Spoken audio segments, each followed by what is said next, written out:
کیا آپ نے دیکھے ہیں کراچی کے اسسٹنٹ کمشنر کے جلوے؟ کیا آپ نے ان کی فحاش تصویریں نہیں دیکھی؟ کیا آپ نے ان کے رنگین کپڑے اور نیا سٹائل نہیں دیکھا؟ اگر نہیں دیکھا تو سلام محبت، نہیں تو ایک ٹھٹھا تو اڑا دیا ہوگا، پرجوش ہنسی تو آئی ہوگی، کمنٹ کرنے کا دل تو کیا ہوگا۔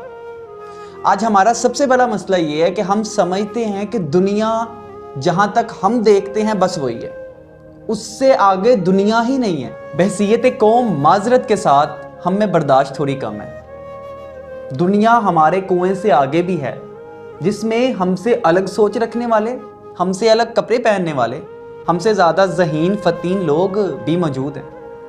لیکن آج ہمارا معاشرہ، میں آپ کو بتاؤں جس سٹیج پہ کھڑا ہے اس کی سب سے بڑی وجہ کیا ہے کہ ہمارے ہر گھر میں ایک نیم حکیم اور ہر گلی کی نکر میں ایک سیاستدان ہے جو کہ دوسری سائیڈ آف لائف، دوسری سائیڈ آف پرسن دیکھے بغیر اپنا موقف کھلے طریقے سے پیش کر دیتا ہے۔ گزشتہ 2 دنوں سے سوشل میڈیا کے اوپر آپ پر میں دیکھ چکے ہیں کہ ایک اسسٹنٹ کمشنر جو کہ کراچی میں اپوائنٹ ہیں، ان کے اوپر بڑی میمز بنائی جا رہی ہیں، یار یہ کول ڈوڈ آخر ہے کون؟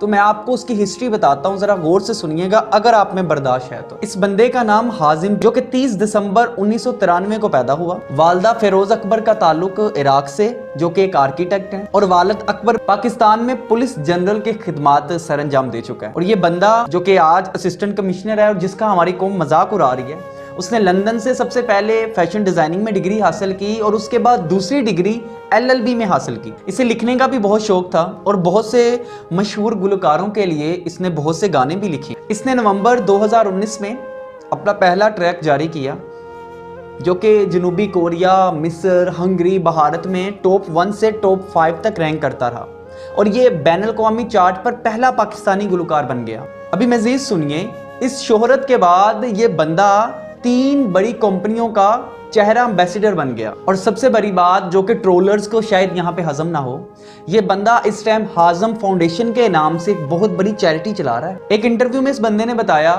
کہ وہ جب بھی پاکستان آتا ہے تو اس کو یہ مشورہ دیا جاتا ہے کہ وہ پاکستان سے چلا جائے، کیونکہ یہ ملک اس کے رہنے کے لیے ٹھیک نہیں ہے۔ اور ایسا پتہ ہے کس وجہ سے ہے؟ صرف ہماری سوچ کی وجہ سے۔ لیکن پھر بھی اس بندے نے پاکستان میں رہ کر مقابلے کا امتحان پاس کیا، بیوروکریسی کا حصہ بنا اور اس ٹائم کراچی میں اسسٹنٹ کمشنر کے طور پر اپنی خدمات سر انجام دے رہا۔ ہمارے معاشرے میں اتنا پراعتماد شخص جو ایک اعتماد سے رہ رہا ہے اپنی شرطوں پر، کسی سے ڈرے بغیر، آج ہمارے معاشرے اور سوشل میڈیا نے اس کے جینا حرام کر دیا۔